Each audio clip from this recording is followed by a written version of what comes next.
현재 이 요속궁은 경북 경주시 교동 57번지에 있는데 신라 29대 모요랑의 딸인 그 요속공주가 살았던 궁궐터지요. 홍유 실기에 보면은 이 설총이 한 10세 때 이 부근에 있는 백구정 그리고 선덕여왕이 설총을 위해서 졌던 그 첨성대 옆에서 뛰어놀았다는 그런 그 기록이 있어요. 이 첨성탑이 월성 가까이 있고 또 요속궁 가까이 있으니까 당연히 여기서 어린 시절을 보냈다라고 갖다가 유추할 수 있겠습니다. 또 이 자리가 내중에 그 신문왕 때 국학을 세웠던 곳으로 추정이 되기도 하는데, 공주가 살던 그 공간을 갖다가 국학의 어떤 그 장소가 샀다는 것은 아마 그것은 설총 선생이 이 유학의 종류 아닙니까? 그러니까 그런 점을 가지고서는 이 장소를 갖다가 국학의 장소로 당연히 만들지 않았을까 하는 생각이 되죠. 지금의 요속궁이라는 음식점 안에도 역시 당시의 그 요속궁의 채취가 그대로 물씬 나타나는 것입니다. 음악 소리도 그렇고 이 분위기가 당시의 모습으로 꾸며져 있는 것 같습니다. 전통 와가에다가 또 소나무와 여러 꽃들이 피어 있는 옛날 그 우리 전통적인 그런 그 양반집 가옥의 분위기 갖다 물씬 풍겨줘서 물론 새롭게 조성됐지만은 옛날 요속궁에 조금이나마 그 채취가 남아있는 게 아닌가 하는 뭐 다행스러운 생각도 듭니다. 현재 이게 새롭게 꾸며놓은 요속궁토에 와 보니까 역시 옛날 원효로 들어가서 월정교에서 한번 좀 물속에 빠져가지고 그래서 이쪽에 누군가의 끌림을 받아가지고선 여기서 옷을 말리면서 마음에 드는 여인과 대화를 나눠봤으면 하는 그런 생각이 드는군요. 수허몰가부 아작지천주 수허몰가부 아작지천 수허몰가부 아작. 대사님, 저희 공주님께서 기다리고 계십니다. 제가 모시겠습니다. 나를 기다린다고요? 한번 가보시구려. 인주. 대사님, 안 됩니다, 안 됩니다. 어쩌면 그때의 화신이 문득 나타날 것과 같은 그런 느낌도 들고, 이 앞에 그 큼직한 노송은 마치 원효 대사의 무예목과 같은 그런 느낌을 주고 있습니다. 이곳이 요속궁터가 있던 곳이라면은 결국 그 지금의 이 건물과 같은 그런 구조로 궁이 만들어졌을 것이다 하는 데서 원효 대사는 이와 같은 방에서 안내가 되었고, 지금 들려오는 이런 검은고 소리와 같은 향미로운 그 내음과 또 아름다운 노래소리, 또 여자의 향취가 물씬 나는 그런 곳으로 일단 원효 대사가 들어선 거죠. 지금 이 앞에 그 정원에 난가히 그 피어있는 진달래꽃이 보이는데, 정말 그 보내기 싫었던 원효를 보낼 수밖에 없는, 그러나 원망하지 않은, 나보기가 역겨워 가실 때에 죽어도 눈물 아니 흘리겠다라고 하는 그런 그 공주의 마음이 지금도 우리를 갖다가 설레게 만듭니다. 원효와 요속공주의 인연을 맺었던 장소야 보니까 여러 가지 생각이 떠오르는데, 저는 만약에 이 원효 스님이 이 요속공주의 인연을 맺지 않고 오로지 불도에만 정진했다고 하면 어떤 분이었을까, 어떤 사람이 됐을까 라고 할 때 나는 그 파괴하지 않았다라면 그와 같은 훌륭한 스님이 되지 못했을 것이다. 역시 파괴해서 평범한 사람들의 삶을 살아본 다음에 그러고 나서 그것을 넘어서 좀 더 높은 경지에 이룰 수 있었지 않겠는가. 그래서 이 파괴는 파괴로 그치는 것이 아니라 새로운 어떤 창조, 새로운 세계로 나아가는 하나의 관문이 아니었을까, 이런 생각을 한번 해보게 됩니다. 또 이 나라를 갖다 지탱할 그러한 큰 인물을 낳는다고 한다면 역시 또 훌륭한 스님이 잠시 파괴를 해서 이러한 또 인연을 갖다 맺는 것도 괜찮을 것이다 라고 하는 생각을 해보게 됩니다. 이런저런 화염들을 남기고 사흘 후에 원효대사는 이곳을 떠납니다. 당시 그 요석공의 아유다의 마음은 하늘이 무너지는 듯한 그런 느낌이 들었을 것이고, 마치 그의 마음은 앞에서 흔들리는 단풍나무의 어린 가지와 같았을 것이라는 생각이 들기도 합니다. 원효대사와 요석공 아유다 공주, 원효대사는 파괴를 하면서도 요석공주와는 이것을 늘 거닐면서 하늘을 떠받칠 그러한 인물, 훗날 설총을 생각하였을까요? 이 두 사람의 인연은 3일 천하로 끝나지만은 그러나 원효대사에 가는 3일이 3년이요 30년에 가까운 그런 긴 세월로 느껴질 것이라는 생각을 하게 됩니다. 저 하늘에 떠도는 구름처럼 원효성사는 떠났지만 네. 그러나 그가 남기고 한 그리움과 정화는 영원히 그들 평생에 또 오래오래도록 저런 그 푸른 하늘처럼, 구름 위의 푸른 하늘처럼 영원할 것이 아닌가. 그러나 3일이 지난 그 아침에는 이 공간에서 제압이가 된 원효와 요석공의 아유다가 눈물로 작별을 고할 수밖에 없었던 그 신경. 정령 가셔야겠습니까? 아무래도 내가 있을 곳은 여기가 아닌 것 같아요. 참 너무나 야속합니다. 이제 나는 문수사로 돌아가려고 합니다. 너무너무 무장하십니다, 대사님. 혹여 하늘을 떠받칠 인재가 태어난다고 하면 이름을 갖다가 총이라고 지어주기 바랍니다. 명심하겠습니다. 정말 너무너무 무정하십니다.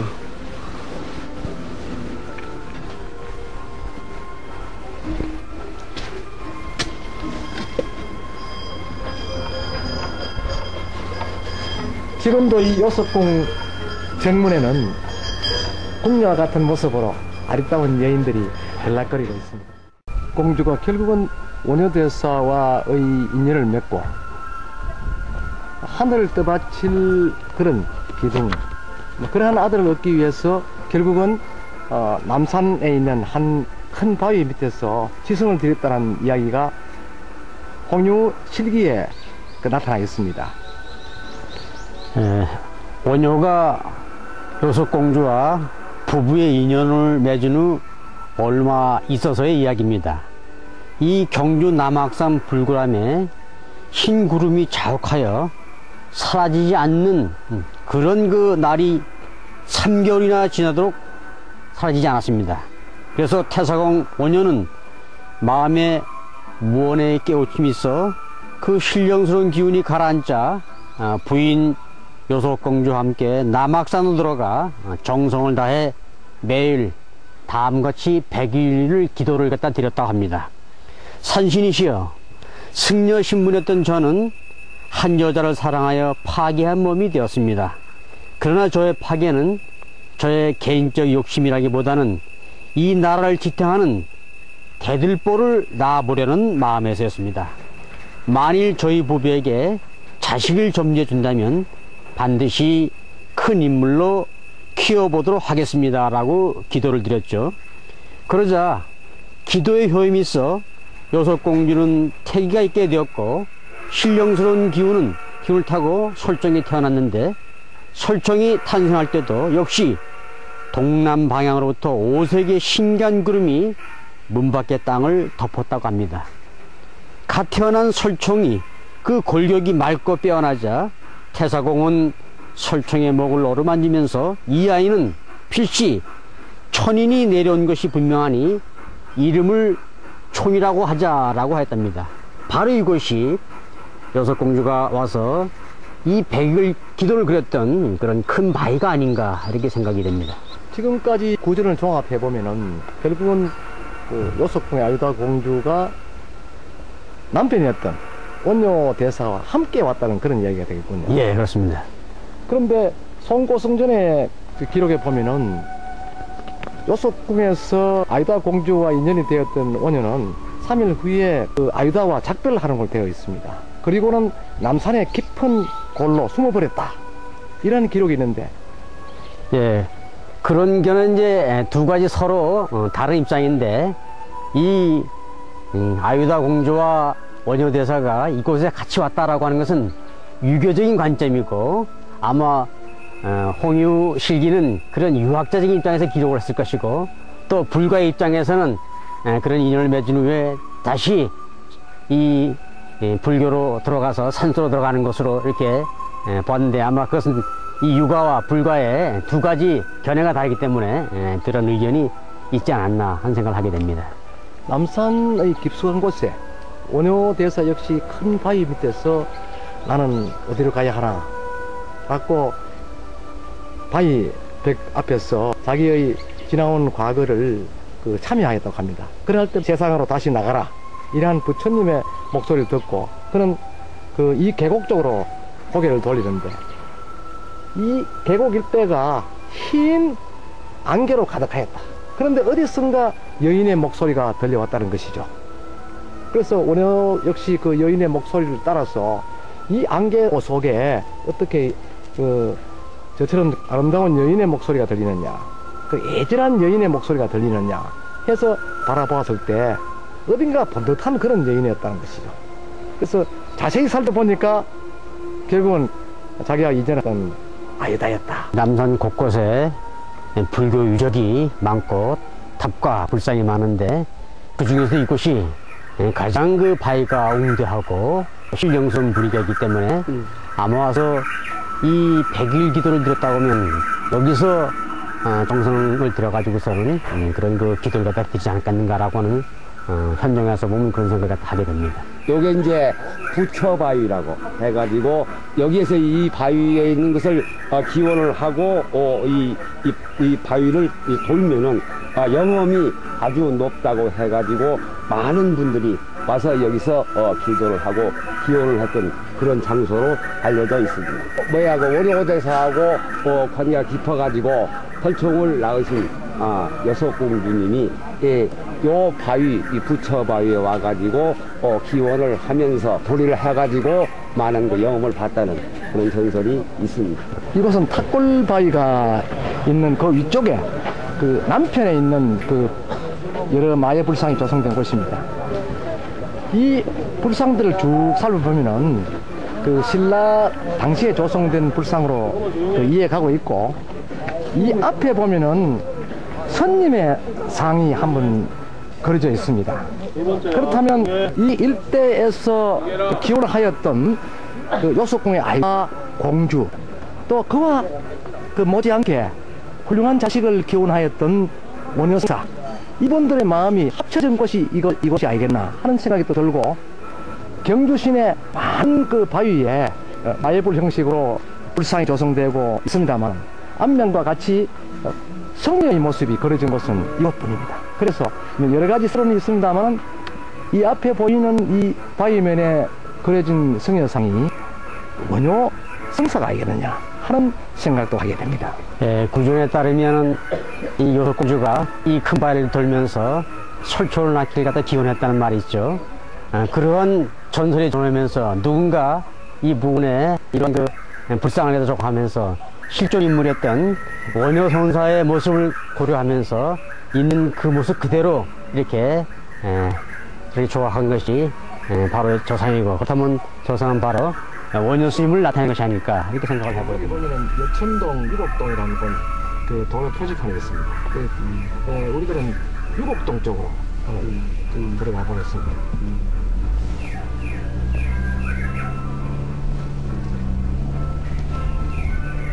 이 정면에 보이는 이 길을 보면은 바로 그 불지천으로 올라가는 그런 느낌을 가질 수가 있습니다.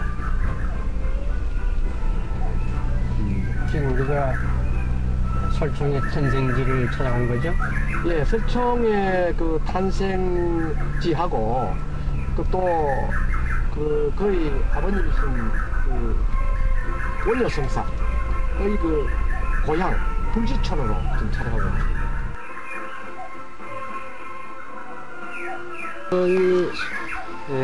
원효 스님께서 이곳에다 초계사를 짓고 이렇게 계셨는데, 만삭인 그 여섯공주가 이곳에 와서 한번 좀 산후조리를 갖다가 하려고 왔었는데, 현지도 보다시피 워낙 외지고 풍족한 곳이라 이곳에서 출산하지 못하고 설시문 중에서만 해준 아랫마을로 가서 출산한 것으로 이렇게 생각이 됩니다. 앞에 보이는 이 마을이 그 여천입니다. 여천인데 저 동남에는 유곡마을이고, 그래서 유곡과 여천은 이제 그 홍유 설총 선생 실기에 보면 그 여천 유곡이 이렇게 등장합니다.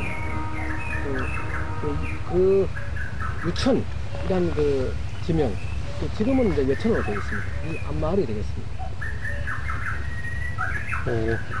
유곡에 비해서 보니까 여기는 조금 더 사람 마을을 갖다가 조성해서 살 수 있는 여건이 되는 것 같습니다.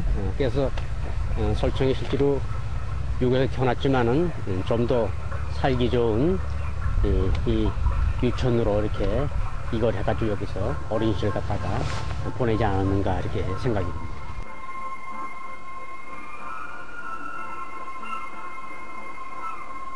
계속 넘어가면 청도 동암 쪽으로 해서 경주로 나가는 길이죠. 이게 옛길인데 구전에는 이게 그 신라 시대 때부터 왕이 넘어왔다 그런 이야기도 있고, 또 우리 그 삼국 사기에 보면 파사왕조에 그 파사왕이 그 압도국에 입성할 때 그 넘어왔던 제일 것이다 하는 그런 추측도 있습니다. 그래서 이 지방 사람들은 이 고개를 왕제라고 부르는데, 또 1661년 그때는 무열왕이 넘어왔던 고개다 하는 그런 그 설도 있습니다. 그 무열왕이 압독 지역에 훈련 중인 병사들을 갖다 격려하기 위해서 이 고개를 넘어왔다고 하는데, 이 옆에는 그 발룡사가 있습니다. 발룡사에서는 이 무열왕의 딸인 여섯공주와 그 손자인 외손자 설총이 있었는데, 이 고개를 넘으면서 딸과 설총을 갖다 칭견했다 해서 왕제라고도 합니다. 설총은 이제 경산 유곡에서 태어나서 유천에서 살았다고 하긴 하지만, 지금도 우리가 가보면 알다시피 이것은 너무 궁벽한 곳이라 거기에 거주하는 것과 수하기에 어려움이 있어서 주변인의 도움으로 당시로는 그 왕궁사찰로 알려진 이 발룡사에서 어린 시절을 어머니와 함께 기거하면서 학업에 정진했다는 그런 그 설화가 전해지고 있습니다.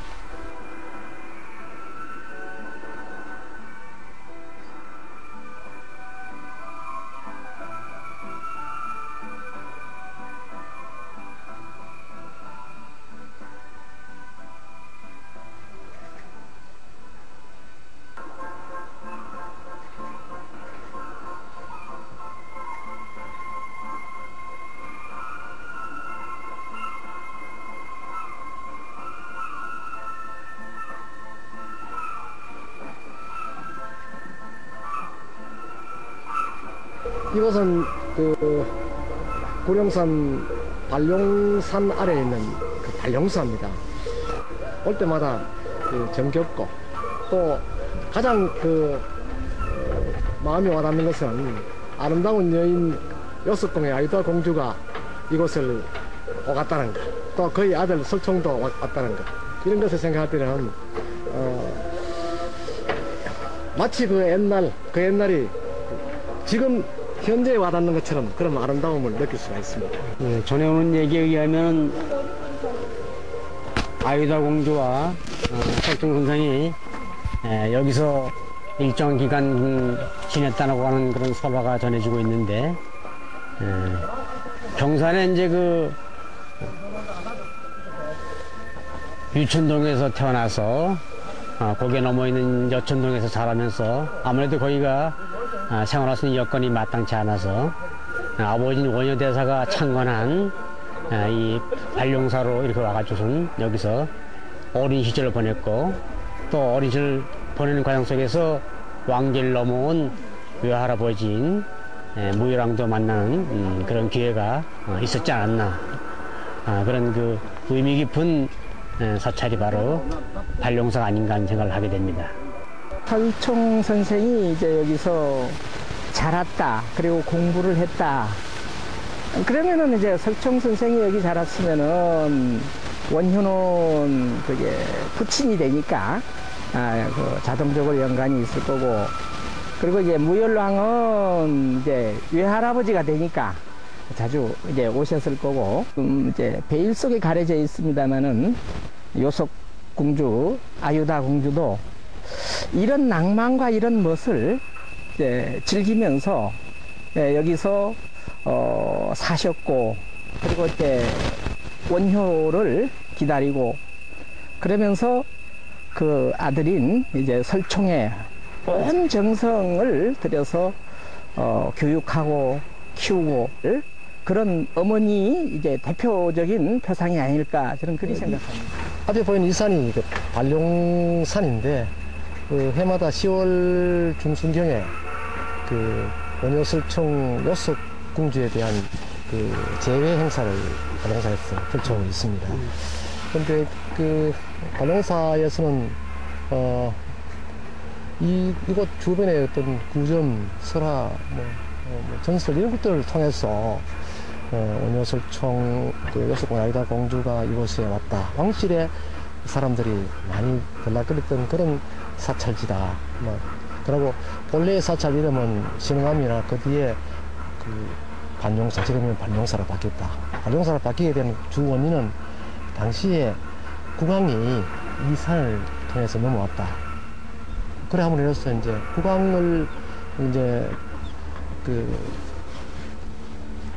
비전해서 국왕이 왔다 해서 이제 반용이라는 이름이 이제 정해졌다고 합니다. 그래서 사찰 이름도 역시 발룡사라고 지었다 이렇게 하는데, 발룡사 구룡산, 용산, 용이 참 많이 있는데, 용은 어떻게 상징적으로 보면 불교를 수호할 뿐만 아니라 나라를 수호하는 성룡사 부충탑처럼, 그래서 그 어떤 백제와 신라시대 또 원삼국시대 등등의 일로에서 국가적인 어떤 군사적 요해지로서 어떤 그 요새야만 의미가 많이 있었는데, 그런 것들이 종교적으로 이렇게 좀 승화되고, 그래서 절의 이름이 되고, 역사적으로는 이제 여기 왕을 용이라고 많이 하니까, 또 제 생각에는 발룡할 때 반을 이렇게 서린다는 뜻도 있지만 등반한다, 산을 오른다 할 때 그 아마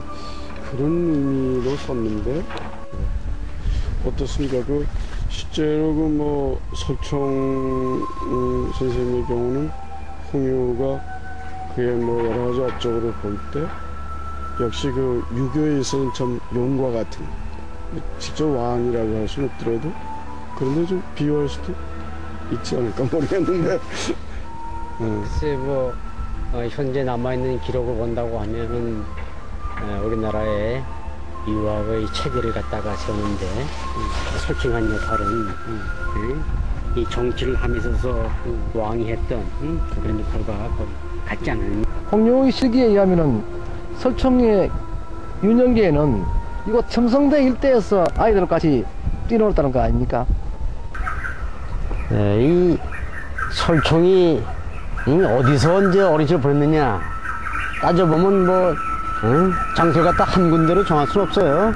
태어났던 경산 유천동 이때도 될 것이고, 또 조금 더 자라서는 발룡사도 살았다라고 하는 기록도 있고, 또 어머니가 계시는 요속궁 주변에서 뛰어놀을 것인데, 이 실계 볼 것 같으면 선덕 여왕이 이 설총을 갖다 매우 귀여워했던 것 같아요. 그래서 설총을 위해서 지었던 첨성탑, 그리고 이 부근에 있는 백구정에서 어린 시절 천방지축으로 그렇게 즐겁게 뛰어놀았다라고 하는 그러한 그 좀 기록이 있다고 하면 마침 또 이 첨성탑이 이 요속공과 가깝지 않습니까? 그러니까 그러한 홍유실기의 기록도 뭐 전혀 그 근거 없는 그런 기록은 아니다라는 생각을 갖다 하게 되네요. 결국은 그 월성 앞에 보이는 이 월성하고 첨성대하고는 거의 붙은 지역 아닙니까? 넓은 광장은 있습니다만 그럼 월성의 끝자락이 바로 요속공터가 되겠습니다. 그러니까 아무래도 이 일대는 요속공에 머물렀을 당시의 그 설총 입장에서는 이 일대가 자기의 그 놀이 공간이 될 수밖에 없었다는 것이죠. 네, 그러니까 이름으로 연상해 보면 월성의 달과 그리고 첨성대의 별과 달과 별을 이곳에서 그 어린 설총이 미래의 자신의 꿈을 꾸었을 가능성이 높죠. 지금도 사시사철 관광객이 월성 주변을 갖다가 찾고 있는데 지금이나 그때나 역시 이 부분은 많은 사람들이 참 와서 즐길 수 있는 그런 그 천혜 공원이었다.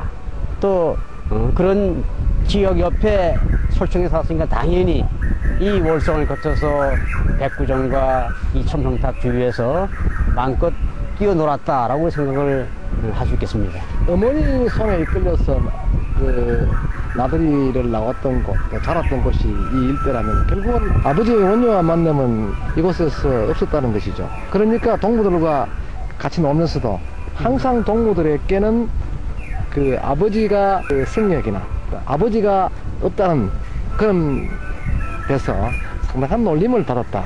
이렇게 볼 수가 있겠습니다. 요즘 같으면 이제 왕따라고 봐야겠죠. 아버지가 없는 슬픔을 갖다가 이렇게 겪으면서 지냈는데, 그래서 어머니인 요속공주는 아들에게 그런 상처를 주지 않기 위해서 부지런히 남편 원효가 이 거처하고 있는 그런 그 참 차찰 차다니면서 찾아가서 아들과 이 아버지의 인연을 갖다 맺어주려고 했지만은 이미 속세를 떠난 원효는 그런 그 요속공주의 마음을 잊지 못하고 갈 때마다 냉정하고 만나주지 않았던 것이 지금 물어보면 참 아시기 짝이 없는 그런 그 참 스님의 그런 그 걸어간 길이군요.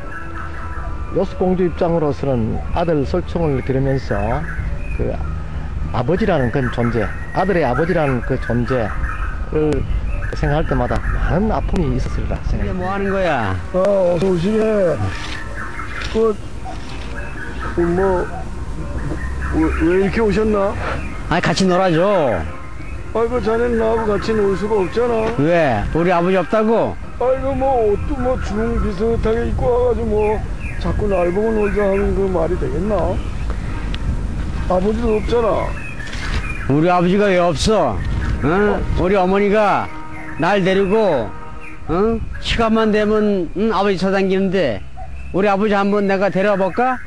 아이, 그래, 누군데? 우리 아버지가 이 불교 신자는 다 아는 원효 스님이야. 첨성대가 우리 이렇게 있지 않아? 이 첨성대 너 자꾸 그러면 여기서 못 놀게 할 거야. 이건 우리 할머니가 나를 위해서 이렇게 지은 게 이 첨성대인데.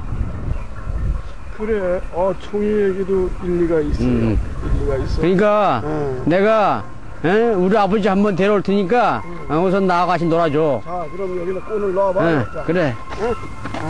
자, 난 이리 간다. 자, 이리 왔다.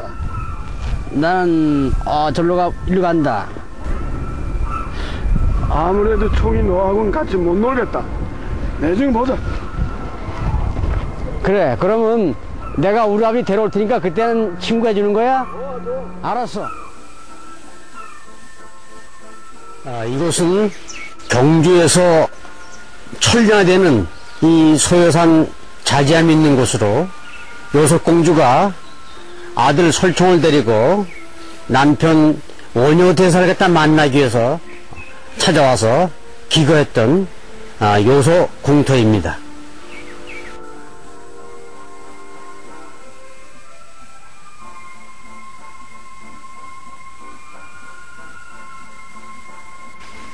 요속궁의 아유다 공주가 남편이 수도하고 있는 이곳 소여산 계곡 언저리에다가 그분을 맞이하기 위해서 이렇게 이 근처에다가 별궁을 지었군요.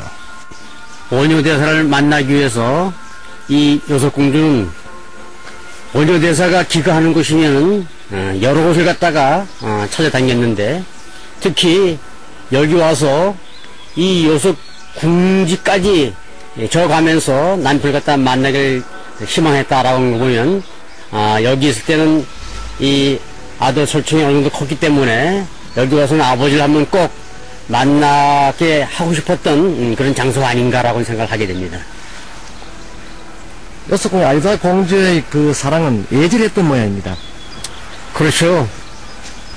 이 원효대사는 일단 다시 불가의 세로 들어갔지만은 이 속가했던 아유다의 경우에는 평생을 두고 남편 원효대사가 잊혀지지 않았기 때문에 가는 곳이면 가는 곳마다 찾아서 한번 만나보려고 노력했지만, 그러나 이 참 금강심을 가졌던 원효대사는 흔들리지 않고 계속해서 만나주지 않았기 때문에 이러한 절절한 그런 그 망보의 한이 서려 있는 사절시가 있게 된 것 같습니다. 그러니까 설총 선생의 어릴 때 혼돈은 어머니인 그 요석공주 아유다가 하였다. 아버지는 이미 떠나서 이 수행 정지됐기 때문에 항상 이 아버지 없는 그런 아들을 갖다가 키우면서 이 설총을 갖다가 잘 키우려고 이 요석공주는 노력을 많이 했고, 그래서 결국 많은 영향을 갖다가 또 결국 유학가로 길을 갖다 걷게 된 것도 아마 어머니인 이 요석공주의 그런 그 영향이 아니겠는가 하는 생각을 하게 됩니다. 몇 년 동안 이곳에 기거하면서 남편이었던 원효대사를 기다렸는데 원효대사는 단 한 번도 그를 만나주지 않았다. 그래서 그가 겪었던 그 사랑 또 비련 이런 것은 끝이 없었다라는 지역설화가 있습니다. 그때 위로해 주었던 유일한 사람이 그의 아들인 설총이었다. 그런데 어느 날 원효대사로부터 한 서신이 전해졌다고 합니다. 예. 좀 갑자기 남편인 원효대사로부터 서찰이 와가지고 기쁜 마음에 그 편지를 갖다 뜯어봤는데, 선생님 안녕하십니까. 이거 대사님께서 보내신 서찰을 가져왔습니다. 한번 읽어보십시오. 편지를 보내셨구나.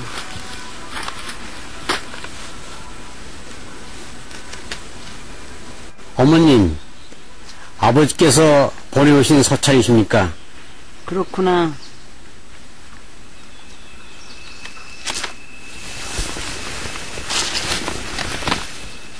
무슨 내용이신지요? 내가 속세를 떠났기 때문에 속세로 갈 수 있는 그러한 차편이 없습니다. 그러니 아들을 데리고 돌아가십시오. 어머님, 아버지 생각이 이러니 같이 경주로 돌아가시지요. 아무래도 그래야 되겠지? 일어나시죠. 여기서는 여기서 기가지 못하고 다시 먼 길로 이 경주로 떠나야만 했던 그런 그 참 어떻게 보면 아름답기도 하고 숭고하기도 하고 또 슬픈 그런 그 전설을 갖다가 담고 있습니다. 왜 원효대사는 그 개인적으로 아내인 요석궁 아유다에게 그러한 서신을 보냈을까요? 속계를 보면 차마 있을 수 없는 그런 그 말씀과 행적이지만, 그러나 그것은 큰 틀에서의 원효 스님이 가시고자 했던 신라가 고구려 백제를 통합하고 그걸 넘어서 당나라의 강력한 세력을 마지막으로 물리침으로써 통일을 완성하는 그런 시대적 요구가 있었습니다. 이러한 요구에 부응하기 위해서는 정말로 강력한 왕권이 필요했고, 그 왕권의 기초에는 바로 정신적, 사회적 통합의 정치적 이데올로기가 필요했다고 보는데 그 이데올로기의 기반이 바로 설총이 받아들인 그런 유학의 길이었다라고 볼 수 있죠. 이러한 요석궁 아유다 공주와 그의 아들 설총의 그 애틋한 마음에도 불구하고 그 원효대사는 단 한 번도 이곳을 찾지 않았다 합니다. 그래서 결국은 이 지방에 있는 수령이 그 처음에는 운막을 짓고 기거하는 것을 수령이 직접 관아의 그 재정으로 별궁터라 해서 별궁이라 해서 조그마한 건물을 지어서 얼마 동안이나 그 원효와 상봉할 수 있는 기회를 마련해 주었다 합니다. 그렇다면 원효의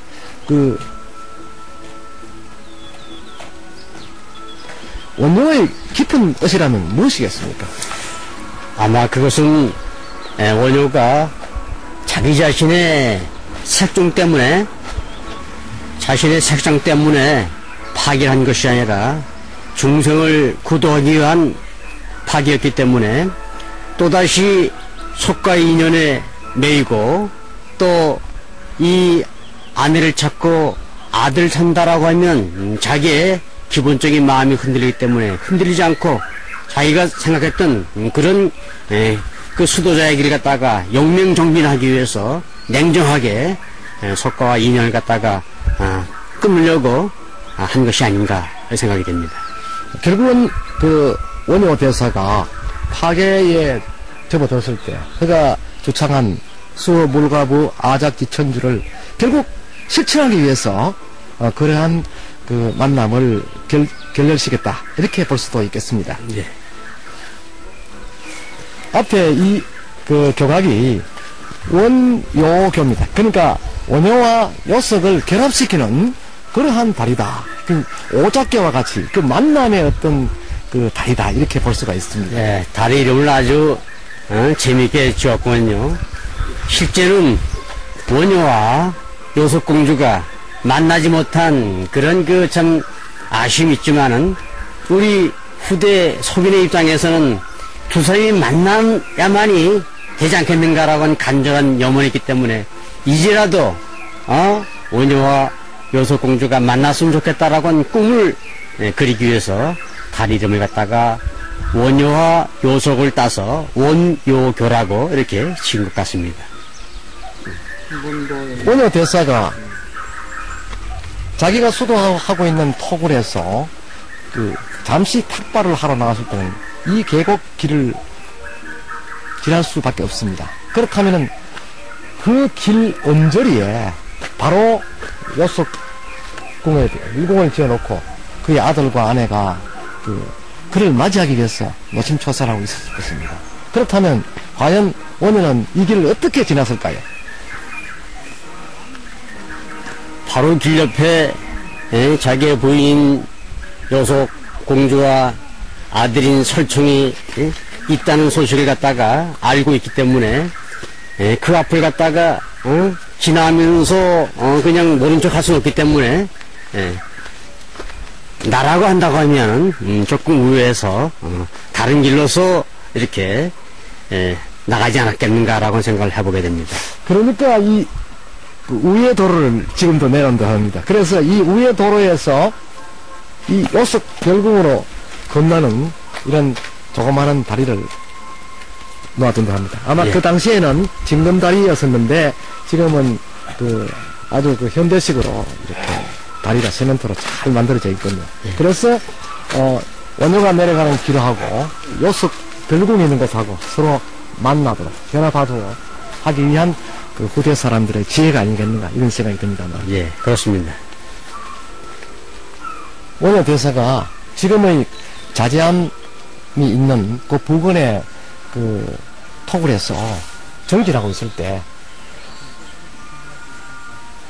이곳 별궁지에서 귀가하던 설총은 늘 어머니가 그 아버지 원효를 그리워하는 모습을 지켜보았습니다. 그러한 일련의 일들을 아들 설총이 외면하지 않았을 것이라는 것이죠. 그러니까 설총도 그 당시 어머니를 따라다니면서 그 성장기 이후 그 성년기에 이르기까지 어머니를 끔찍히도 그 모셨던 그런 효자로 또 알려져 있습니다. 그것이 유학의 본이 안 되었나 이렇게 생각할 수 있는데, 이 어린 설총이 불과 그 몇 걸음 되지 않는 짧은 거리에 지척에 그 아버지를 두고 과연 어린이가 그곳까지 찾아가지 않았겠느냐. 찾아갔다면 그 아버지 오녀가 설총을 어떻게 대했겠는가에 대해서 현재 보면 노석궁지와 자지하면 거리는 뭐 한 1, 2km밖에 되지 않는 지금 거리입니다. 그러니까 이 남편을 그리워하는 어머니 갖다가 옆에서 보면서 단걸음에 달려가서 아버지하고 외쳤을 것인데, 그럴 때마다 이 원효대사는 대답을 하지 않고 시자를 통해서 아들을 갖다 돌려보내게 해서 그래도 아들과 얼굴 갖다 마주치지 않고 돌려보냈던 그런 것이지 않겠는가 하는 생각을 하게 됩니다. 그러니까 그 원효의 아들 설총, 그도 아버지 모습을 닮아서 일찍이 그 아버지 말에 자제할 줄 알았거든요. 그러니까 이 소요산 자제함은 아버지도 자제하고 그의 아들 설총도 자제하고 아내인 아유다 공주까지도 그 남편의 수도 정진을 위해서 자제할 수 있었다는 그런 애틋한 사랑의 이야기가 이곳에 숨어 있다고 볼 수가 있습니다. 그리고 이제 우리가 인생을 살아가면서 자기가 하고 싶은 대로 다 할 수가 없죠. 역시 인생이라고 하는 것은 스스로 자제해가는 과정이다라고 하는 것 갖다가 자제하면서 문득 법문처럼 느끼게 됩니다. 그러니까 원효대사가 석굴에서 요석궁의 아유다 공주보다 더 아름다운 미인, 또 향기 자체가 너무나 황홀하고 경험하지 못하였던 그런 것을 직접 체험하면서도 그 여인의 사랑을, 구애를 받아주지 않았다는 그러한 그 또한 원효대사의 무예사상에서 기인되고, 이곳 계곡은 원효대사가 무예와 화정을 꿈꾸었던, 또 구성하고 그를 실천하기 위해서 잠깐 수도하였던 도장이다, 이렇게 생각할 수도 있겠습니다. 그것은 이제 출가 수행자의 마음이고, 평범한 그 신자들의 입장에서는 우리 인생이라고 하는 것은 항상 내 마음을 자제하면서 살아가야 된다라고 하는 그런 교훈을 갖다가 이곳에 와서 배우고 또 나아가서 실천해야겠다라고 하는 생각을 갖다 하게 됩니다. 요석궁터를 지나는 나그네의 마음은 길섭에 호젓이 남아있는 조그마한 요석 별궁터, 그리고 그 앞 넓은 광장을 건너는 원효호가 더욱 이채롭게 느껴집니다. 그러나 이 자리에는 요석궁의 아유다 공주도 설총도 모두가 있지 않습니다. 그저 남은 것은 덩그렇게 서 있는 저 요석궁주라는 표지석만 남아서 지나는 나그네의 애간장을 태우고 있습니다. 이곳이 진흥왕릉에서 한 50m 가까이 있는 전해오는 그 설청묘인데요. 근데 이제 옛날 그 신라 시대에 왕들의 묘를 제외하고는 일반적으로 다른 뭐 벼슬길에 나갔던 사람들의 묘를 갖다 참 발견하기 어려워요. 그래서 이제 이쪽 그 경주설씨 문중에서도 설청묘가 어디 있는가 참 궁금해 아주 많이 찾았는데, 1954년경인가 이 어느 후손의 꿈에 이 설청 선생께서 나타나가지고, 얘야 내가 보문동에 묻혀있는데 보문동에 있는 이 암흑기를 찾아가라. 그러면 나의 묘를 갖다 찾을 수 있을 것이다 라고 꿈에서 현몽을 했다 그래요. 그래서 이제 그 다음날 이 보문동에 살고 있는 그분을 찾아갔더니, 그렇지 않아도 이 지역에 설청묘로 전해오는데 후손을 찾지 못해서 내가 참 고민하면서 잘 찾아왔다고 하면서 이제 이 장소를 갖다 알려줘가지고 그때부터 이곳이 설총묘로 알려졌고 후손들이 여기 와서 이제 제사도 지내게 되었다. 그러나 이제 이 문화재 관리하는 분들도 보니까 그 역사 기록과 봤을 때 뭐 그렇게 큰 문제가 없기 때문에 일단 이곳을 홍유의 묘로 보고 전 홍유 설총선생 묘 뭐 이런 식으로 전해오고 있습니다. 그 외 홍유 선생과 관련해서 그 홍유 실기에 보면 고려 현종 때 그 홍유와 관련한 또 꿈 이야기가 있지 않습니까? 예, 역시 옛날에 그 훌륭한 분들은 어떤 문제가 있으면 후손들에게 나타나가지고 꿈에서 또 뭘 갖다 현몽을 해주세요. 고려 현종 때 상당히 가물었어요. 그래서 이 왕이 이 가물을 갖다가 어떻게 극복하신가 고민할 적에 이 설총이 현종 꿈에 나타나서 나의 이골이 이 어느 사람이 지 밑에 이렇게 놔둔 거기 때문에 이거 안 되겠다. 나의 이골을 갖다 제대로 잘 수습해서 일정한 장소에다 모셨으면 좋겠다. 만약에 나의 소원을 갖다 들어준다고 하면 대신 나는 임금님께 비를 내려드리도록 하겠다라고 얘기를 하죠. 그래서 그 꿈을 갖다가 꾼 다음에 아침날 바로 그 참 신하들 동원해서 그 장소에 가서 보니까 그 다음날 아침에 가서 보니까 아니야 다를까 거기에 정말 어떤 사람의 이골도 있고 그래서 잘 수습해서 이 공물을 갖다 조성하고 나니까 아니야 다를까 그 다음날 그렇게 억수 같은 비가 내려가지고서는 가뭄이 일시에 해결됐다라고 하는 걸 보면은 역시 설총 선생님은 아주 훌륭한 분이다. 후손들에게 꿈에 자주 나타난다. 뭐 이런 걸 갖다가 알 수 있겠습니다. 꿈의 이야기를 듣고 설총의 소원을 들어주었다 하는데 현종이 설총의 뜻에 따라서 어느 곳에 가니까 유골이 있더라. 그래서 묘를 썼다. 이렇게 홍유실기에는 기록이 되어 있는데 그렇다면 그 묘소가 지금의 자리라고 볼 수가 있습니까? 글쎄 그 장소가 뭐 현재 자리라고는 볼 수 일단 확답은 내릴 수 없지만 여러 가지 정황을 봤을 적에 여기가 이 홍유 설총이 뭐라고 하면 그 장소가 이것이라고 해도 뭐 부인도 할 수 없지 않은가 하는 생각을 하게 됩니다. 세상 공짜가 없는 건데 고려 현종께서 13년 1022년이니까 11세기 초겠죠. 그때 바로 그 설총 선생의 내린 그 시호가 홍유라는 정말 그 뜻있는 호를 이렇게 내려주셨는데 추증을 해드렸는데 바로 그런 하나의 인연으로 해가지고 꿈으로 해서 그런 좋은 국난을 어려움을 해결했던 것으로 보입니다. 이곳이 보문동에 있는 그 연안문양의 단간지류가 아니겠습니까? 일단은 아주 큰 절이 있었다는데 앞에서 그 본 바와 같이 설총의 묘소가 지금 이 보문동 마을 한가운데 있습니다. 그렇다면 왜 설총의 묘를 이곳에 썼을까 하는 의문이 그곳에 생겼는데 아마도 설총이 어린 시절에 유학의 길을 걷기 전에는 아버지와 같이 불문에 귀한 적도 있다는 어떤 기록이 바로 그 월성 그 왕궁에서 그리 멀지 않는 이곳 보문사에 머무렀을 가능성도 없지 않다는 것이죠. 이곳은 이 통일신라시대 보문사가 있었던 그 집에 남아있는 아주 연한 문양의 단간지주입니다. 그래서 이 설총이 왜 이 가까운 곳에다가 묘를 썼을까라고 하는 그런 궁금증을 갖게 되는데 아무래도 설총은 당대로 왔을 때 이 신라 유학을 갖다가 이렇게 참 크게 일으켰던 그런 인물이기 때문에 그분이 돌아가실 적에 국가적인 차원에서의 그런 훌륭한 스승에 대한 배려가 있지 않았을까.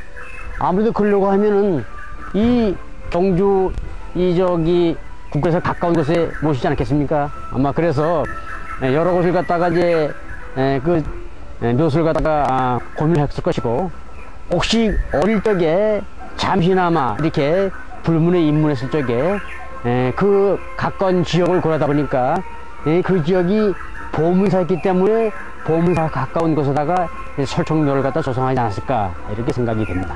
그러니까 이 일대가 큰 사찰이 있었던 곳이라면은 그 왕궁에서 그리 멀지 않는 거리이기 때문에 요속공의 그 아유다 그 공주의 아들인 설총이 처음에는 첨성대 근처에서 놀다가 그 첨성대 부근에 있는 신라의 그 학동들, 또래의 학동들에게 놀림도 다 그랬는데, 그런 걸 피하기 위해서 그 모심이 이곳까지 옮겨지지 않았나 하는 그런 생각도 문득 하게 됩니다.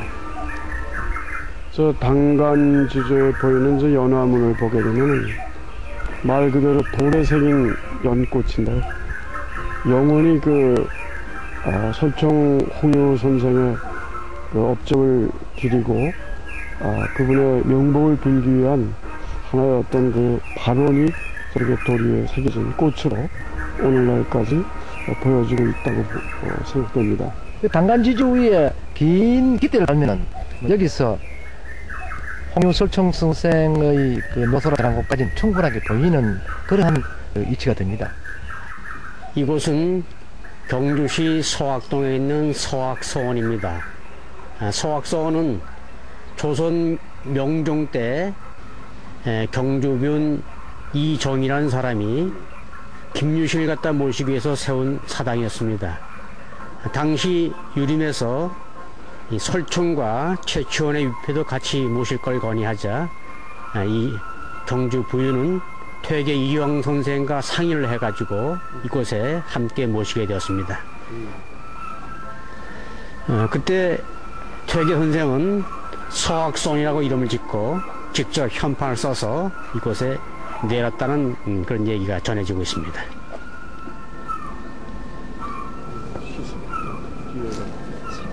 설총 선생의 신의를 어떻게 김유신 장군의 그 신의를 모신 자리에 같이 모시게 됐는지. 김유신 장군도 신라 통일에 대단한 그런 그 역할을 했던 분이지만은 설총 선생이라든가 또는 그 최치원 선생도 역시 그 유학을 갖다가 처음 체결시키고 또 한문학을 갖다가 문을 열은 그런 사람으로서 신라 문화의 아주 위대한 그런 그 인물이기 때문에 당연히 여기에 모셔야 된다라고 당시 유림들은 생각했던 것 같습니다.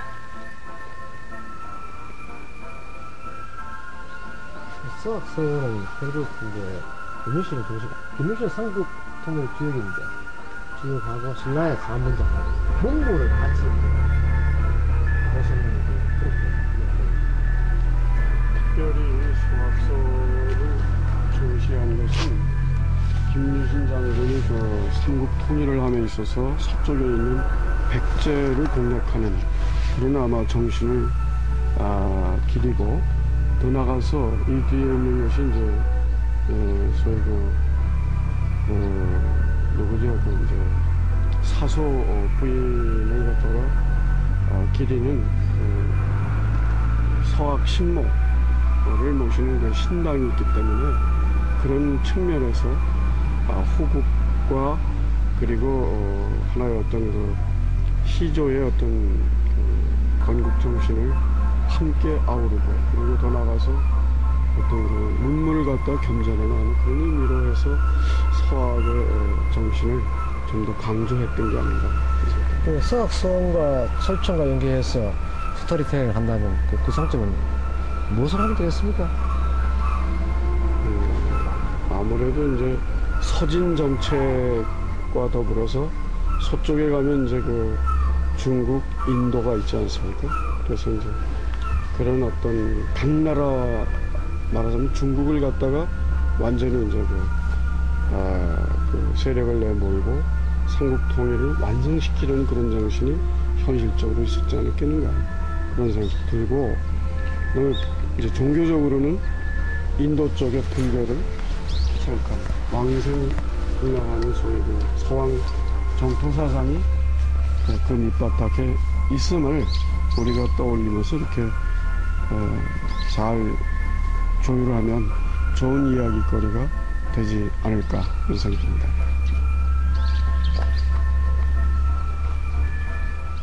앞에 이곳은 경산시 남산면 하대리에 자리 잡고 있는 도동서원 입구입니다.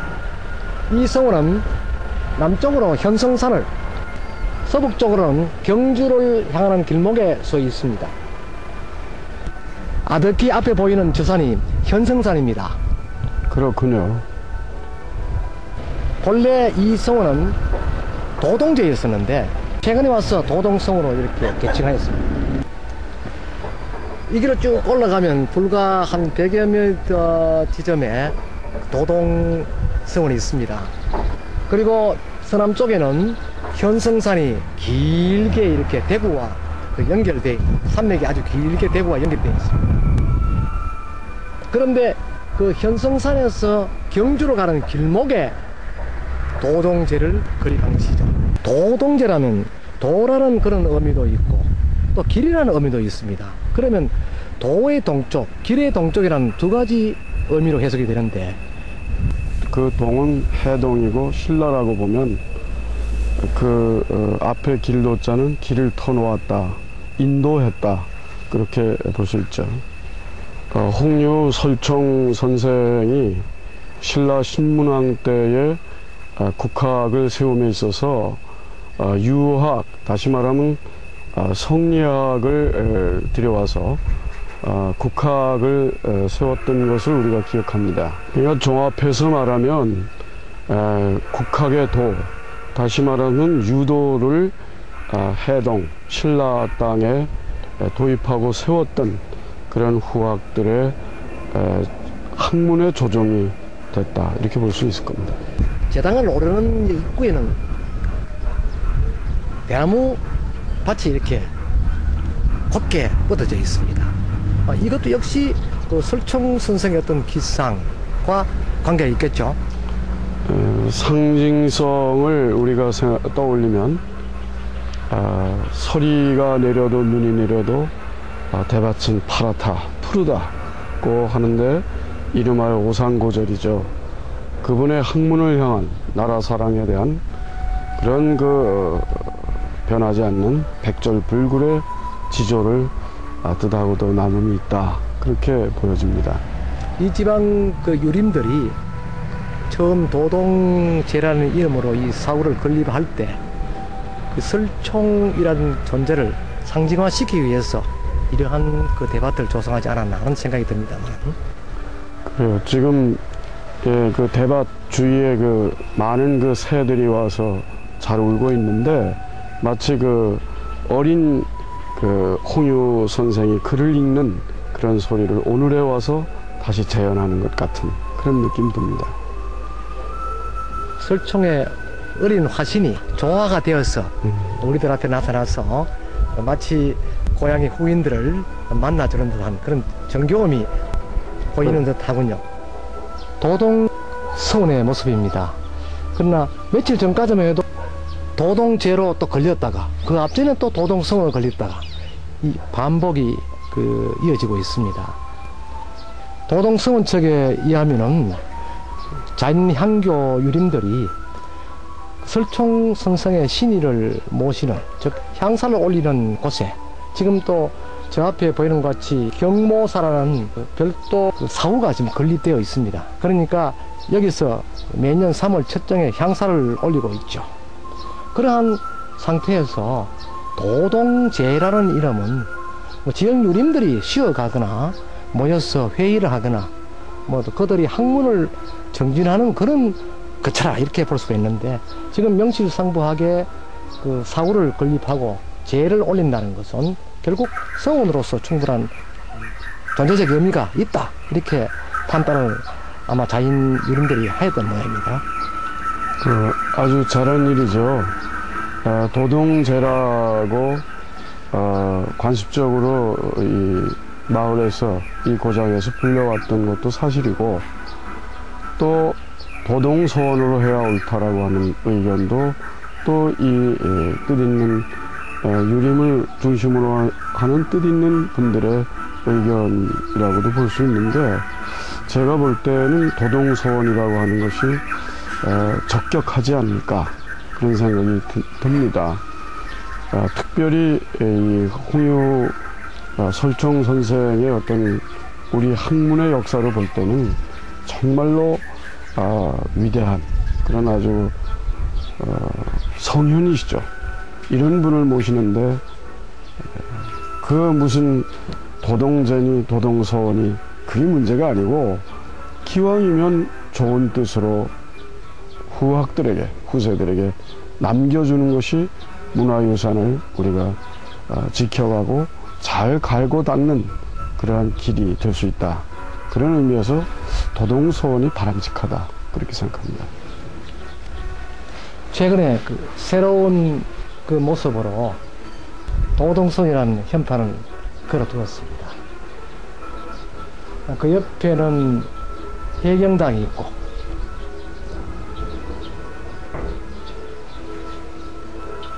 그 옆에는 협실원 명일현이 있습니다. 여기 제가 가지고 있는 이 자료가 홍요 실기입니다. 이 실기는 경기대학교 중앙도서관에서 소장하고 있는 자료입니다. 이 자료에 따라서 홍요 설선생의 향사를 그분의 출생지이자 그분의 수학처였던 여기 경산 남산면 하대리에다가 도동서원을 모신 것으로 그렇게 알고 있습니다. 지금 여기 그 현해판은 주로 어떤 것이 지금 걸려져 있습니까? 여기에는 도동제기, 도동제 단소 창설 사실기, 도동제 중술기 등 편액이 걸려 있어가지고 이를 통해서 도동제 건립 배경이라든가 설정 선생의 탄생과 성장, 그리고 수학 장소를 갖다가 미루어진 도동서원에 바로 제가 앉아있는 좌편에 있는 저 협실의 이름이 해경당입니다. 그 해경당의 해경과 관련한 것이 바로 여기 그 홍유실기에 관련의 자료가 나와 있습니다. 이 안에 있는 삼국사 본기에 따르게 되면은 홍요 선 선생께서는 태어나서 천성적으로 명민하셨고 굉장히 그 나면서부터 생이지지하는 지적 능력을 갖추고 있었다.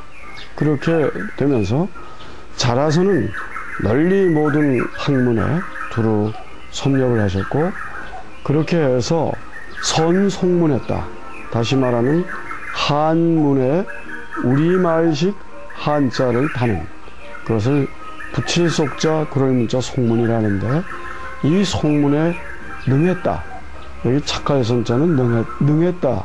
잘한다는 뜻인데 이러한 방언으로서 다시 말하면 신라말로서 우리 경산말이었겠죠. 경산말로서 이러한 9개의 경서를 잘 풀이를 해서 거기다가 구결과 다시 말하면 그 이두를 잘 이렇게 붙여가지고 알기 쉽게 해석을 해냈다고 하는 기록이 이 실기에 나와 있습니다. 그러니까 여기 해경당이라고 하는 것은 바로 경서를 해독하는 이도로 해독하는 그러한 그 송문을 잘 하셨다라고 하는 것을 기념하게 한 이름으로 보입니다. 방언으로서 구경을 읽었다 했는데 그 구경은 9개의 경서를 말합니다. 오르르 이자 글경자 의경 상하군과 서전 서경이라고 하죠. 그 6권하고 중용 1권 그래서 9권이 되는데 이런 9권의 경서에 대한 우리말식 한자를 붙임으로써 그러한 그 구경을 방언으로 읽게 하는 그런 한 단계 훨씬 더 앞서 있는 문자와 교육적인 하나의 그 도구를 개발했다. 도동서원의 초창 기록을 보면 본래 이 건물이 용성면 고중리에 있는 옛 대흥사지의 건물 하나를 그대로 옮겨서 지었다. 그러니까 지금부터 약 한 100여 년 전에 옮겼다. 이러한 그 기록이 있습니다. 그렇다면 이 건물 자체는 역사성이 있다는 것이죠. 그 도동제로 명명되기 이전까지는 이 건물은 대흥사의 사지에 있었던 한 그 당으로 결국은 그 대흥사지가 초교사에 있던 원효성사가 건립한 사찰이고 보면은 더욱더 의미심장한 그런 것이다. 이렇게 생각할 수도 있겠습니다. 앞에 보이는 이 유호단 단소와 그 옆에 있는 홍효 선생의 신도비가 보입니다. 바로 이러한 그 상징적 공간이긴 하지만 이어른의 업적과 이어른의 사상을 기리는 하나의 공간적인 의미로 우리는 여기를 찾아서 올 때마다 홍효 선생의 거룩하고 위대한 그분의 학문적 사상적 애국 애족의 정신을 길이 기억해야 될 것입니다. 지방의 구전에 의하면 앞에 보이는 신도비가 중간에 그 금이 이렇게 나 있습니다.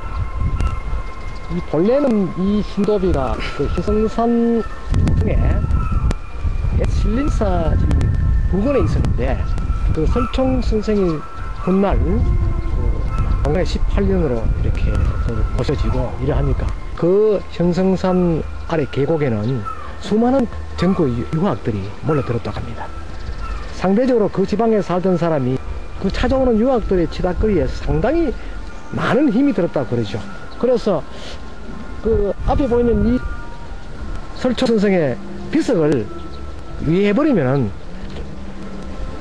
외처에서 많은 유생들이 오지 않을 것이다. 그러한 단순한 마음에서 저것을 떡매로 쳐버렸다. 그렇게 하니까 금께 금이 나 있다.